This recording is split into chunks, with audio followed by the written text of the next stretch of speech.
What's up, tribe? I'm so freaking excited. The Washington Capitals just won the Stanley Cup. For those of you who do not know, I am a DC girl and I actually like hockey. A black person that likes hockey, right? But anyway, so I'm excited. Like, all my reviews are running late tonight because I was watching the hockey game. But I'm getting this in before I go to bed. So, this is the review of Love and Hip Hop, Season 3, Episode 2. And I'm going to kind of be a little bit all over the place because there's a lot of stuff going on in this episode. That's my ESPN going off. Sorry. There's a lot of stuff going on in this episode. So let me just go ahead and jump into it. We start off with with Angela at a photo shoot for her hairline, and Vanessa coming in to talk to her, and they're having a little sister talk. And of course, they bring up Romeo's name. Let me say this to y'all. What I'm not getting ready to do is spend this whole season where every time Angela says Romeo's name, everybody gets all giddy and starts acting like they can ready to walk down the aisle. These mofos ain't even kissed on camera. And so I get it that that's the storyline and that's the whole flirty back and forth thing. But, like, for real, let's not make it out to be every single time she says his name. But anyway, he's going to show her some houses because Romeo sells houses. Who knew? He does real estate. You know, of course, high-end real estate. Then we see Pep talking to Egypt. Because, you know, last week's episode, they really got into, you know, Troy and TT were really concerned about Egypt's boyfriend being a little controlling, borderline. You know, they were alluding to some abusive type stuff, but they didn't go there. But they were saying they felt like he might be a little bit controlling and maybe he was just trying to get a come up, you know, and there was some word on the streets type stuff, people talking. So Pep was like, look, I just want to sit down and talk to her and just see it for myself. And Egypt was like, look, Ma, I got this. Like, I don't do that. The minute I start feeling like a guy's trying to intimidate me or trying to get over on me, I'm out of there. Like, I don't play that. And, you know, Pep's like, that's right. I raised you right. Yeah, girl. You know, and Egypt was like, don't underestimate me. Don't play me like I'm a fool or whatever. Cool. Then we cut over to Brianna and Boogie in the studio. Brianna has been writing music. Now she didn't say she was singing per se. She just said she writes music. And Boogie had beats. And so they were supposed to be working together. I think she's doing a scratch. I think she's doing the scratch of her songs. But she's actually trying to sell them. I don't think she's actually trying to be a performer. But we see them in the studio actually talking. So here's where my first problem with the episode, the way things are going with this episode. She's confronting Boogie about the drugs. And she talks about the fact that the lean was in the baby girl's bedroom. Boogie's thing was, that was our bedroom. First of all, why are you sharing a bedroom with a 9-year-old in this big-ass house? I got a problem with that. I'm not alluding to anything illicit. I'm just saying it's just not appropriate. And I'm pretty certain there's another room in the house because when Boogie was living there before, he had a room. Now, I was talking to Jaylee, who does reviews as well. We were talking, you know, back and forth in the comments. And what I said was maybe when he moved back in the house, because remember, Dame put him out last year. So obviously at some point Dame let him move back in. Maybe he wanted to be too comfortable for him. And so he didn't give him his own room and all of that because he was supposed to be temporary or, you know, that kind of thing. And maybe that's what it was. I don't know. That's people texting me about the Caps winning. Sorry. I'm going to turn my phone off. So Boogie starts talking about how great he's doing. He was like, I don't drink anymore. Yes, I do drugs, but he doesn't feel like he's a drug addict. He feels like he's got it under control. Every drug addict feels like they have it under control. Even the ones that's out there on the street hustling to get $5 to go get some crack to smoke it up, right? And he talks about how he's moved to Vegas and he's working in the family business. Now, again, last season we saw Dame was getting into the weed business. And Boogie was saying how he works at the farm and, you know, he gets up at the crack of dawn and he works hard, works late, goes to bed early and gets up and does it all over again. I have a problem with that.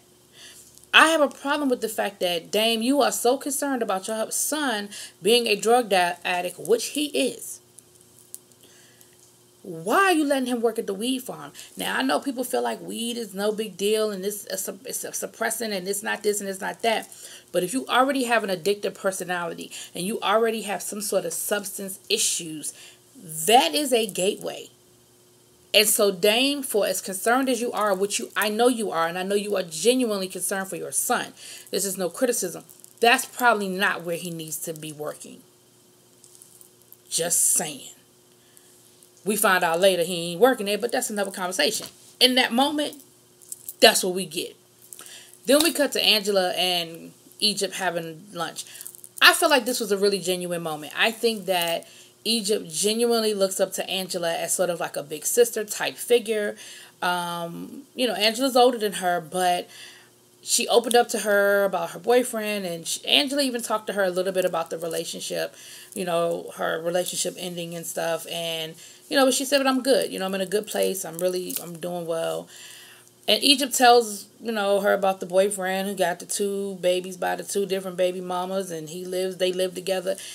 And Angela expressed her concern, but she said, you know what, at the end of the day, if you're happy, that's all that matters. She was like, just make sure that you are truly happy, which I think is alluding to her situation a little bit, where she was smiling for everybody and put on a good front, but she really wasn't that happy.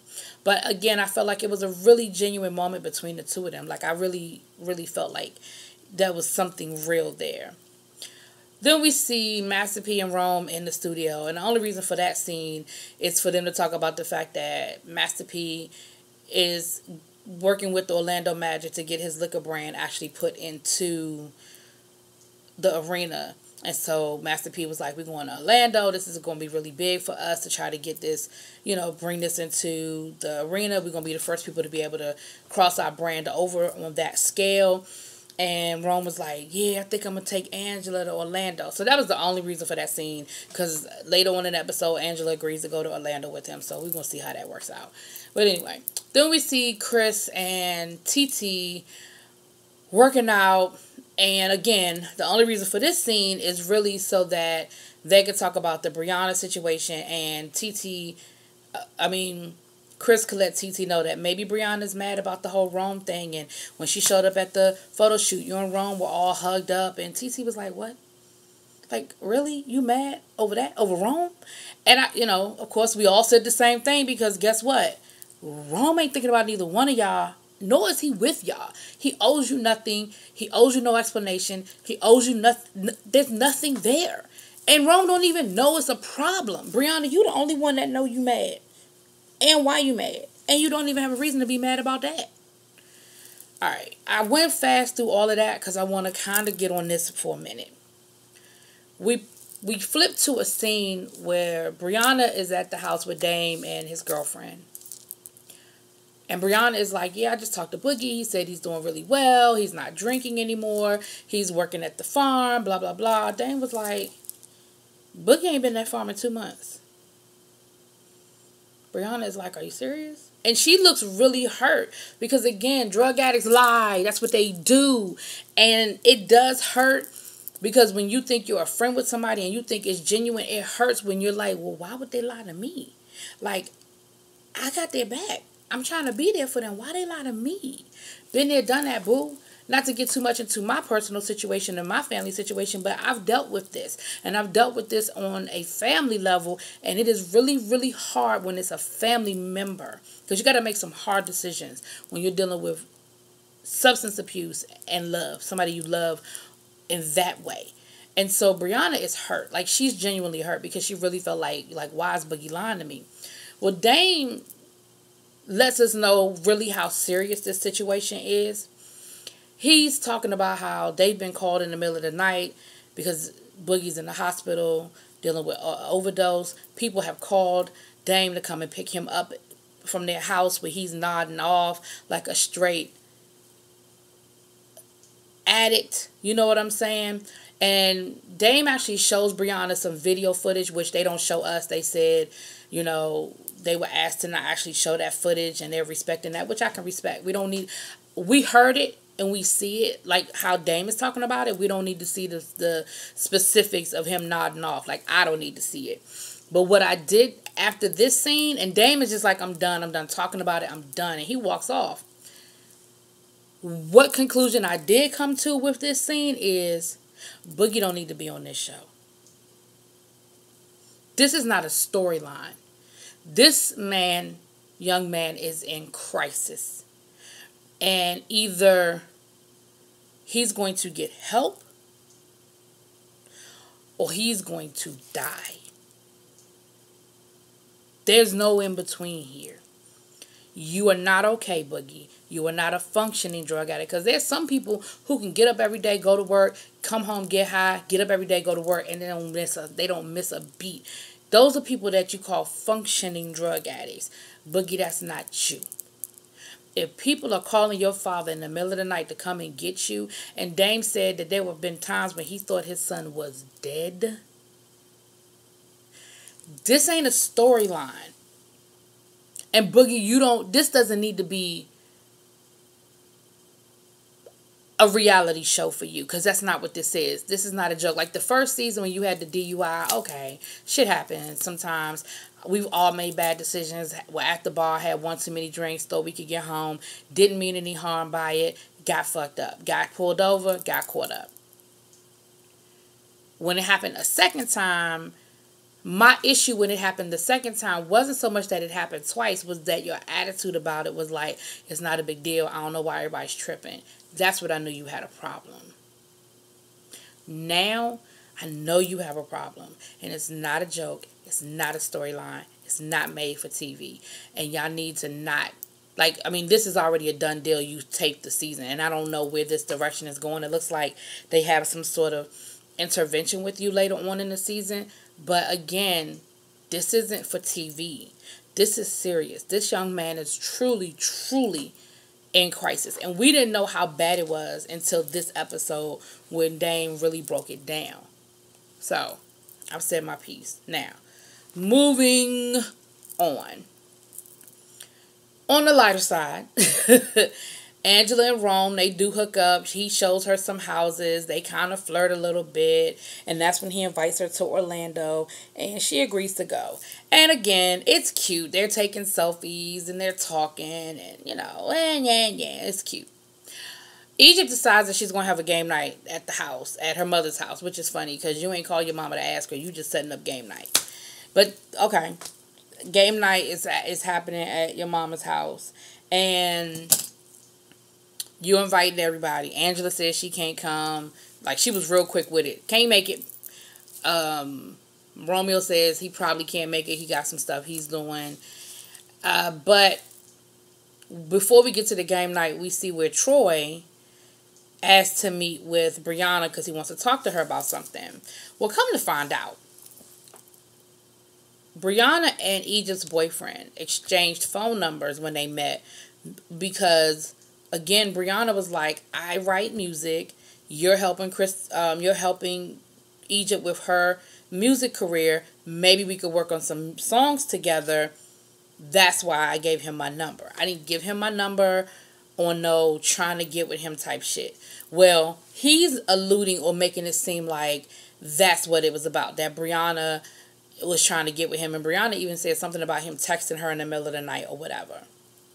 So Brianna's like, I'm going to come to game night so I can set the record straight so we can get this shit together. Because I ain't even trying to get caught up in none of that bullshit.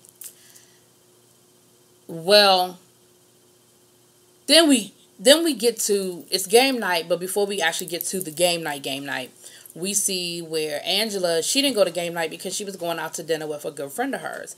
And they have the same conversation. How you doing? Are you okay? The only new information we sort of get from this conversation is that not only was her boyfriend cheating on her, because she was like, she basically said, all men cheat and you have to decide what you can and can't live with. Like, if it's a one-night stand, was it a mistake and we can get through it and I can forgive you? Or is this just who you are and you're just going to always be a cheater? And she said that this wasn't like, oh, I slipped up and fell into some pussy. It was, I had a whole separate relationship going on outside of my house with you. And that was that. So we know, she had alluded to the cheating, but we know it was like some straight up, I got a whole nother family type situation. Then we get to game night. So that was like why that was, Then we get to game night. It's a Jamaican theme, and Dame decides that he's going to come because he got a bone to pick with Pep. He feels like on last season, Boogie wasn't drinking until he went to Pep's party.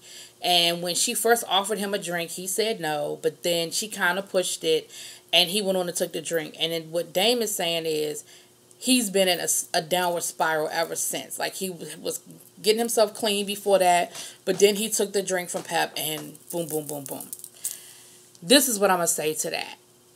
Dame, you're a father, and you're in pain, and you're lashing out, and you're looking for someone to blame. And TT even said that. Or Brianna. Brianna said it, I believe. I believe you, in your heart of hearts, you know that Pep didn't turn your son into a drug addict and an alcoholic. You know that. In your heart of hearts, you know that Pep didn't mean any harm. Like, what Pep said was, none of us knew how bad Boogie's situation was when that happened. I thought he didn't want to drink because of the drunk driving charge, and her thing was, go ahead, take a shot, I'll make sure you get home okay, I'll call you an Uber, whatever. That's what she thought. She wasn't thinking, oh, he's an alcoholic and he shouldn't be drinking at all. She was like, he fucked up, he messed up, he got a DUI, he can't drive, well, he got to be careful, so I'm gonna make sure he get home safe, but go on and drink up. That's what she was thinking. I get it. Nobody believes that Pep was trying to help enable a drug addict. Like, that wasn't even the piece. But Pep performs. Like, she's got the cameras on, and she's like, what? She changes hats, and she's like, see, now I'm mad. Now I'm just mad. I'm just pissed off. Like, she's doing a lot for the camera. But at the end of the day, I think that she really, truly meant no harm. I know. She didn't mean any harm to Boogie. And Dame, in your heart of hearts, you know she didn't mean any harm. But you're a father, and you're struggling with your son's addiction, and you're looking for somebody else to blame or somebody to help take the blame. I think that, well, it's Dame Dash, so I don't know. If it were a normal person with a normal personality, I'd say, I think that y'all will eventually have a conversation and realize that I know you didn't mean my son any harm. But again, it's Dame Dash. I know he be on some bullshit sometime. Kristen is at the party, but as soon as Brianna shows up, she leaves. So that's that. We ain't seen Christiana since the first episode. It's the first time I've seen her since the first episode. Brianna's thing is, I am only here to confront the boyfriend about the bullshit. And y'all know how Brianna get when she got something stuck in her craw. And that's where the episode ends, basically. Like, they're going to carry that on into the next episode where she confronts him. But that's where it left off. I mean, Pep talked to Brianna about what happened with Dame. And that's when Brianna was like, look, he's a father, he's in pain, he's dashing out. She was like, we didn't know how bad Boogie's addiction was. And I know that you meant no harm. You know, so that's where it ends. And like I said, I just feel like Boogie shouldn't be on here. Again, the season's over. They've already taped it. But, yeah. I'm just hoping that he's getting some help. Like, real help. Legit. Anyway, so go ahead and hit that subscribe button. I hope you liked the video. And y'all drop it in the comments and tell me what y'all feel. How y'all feel.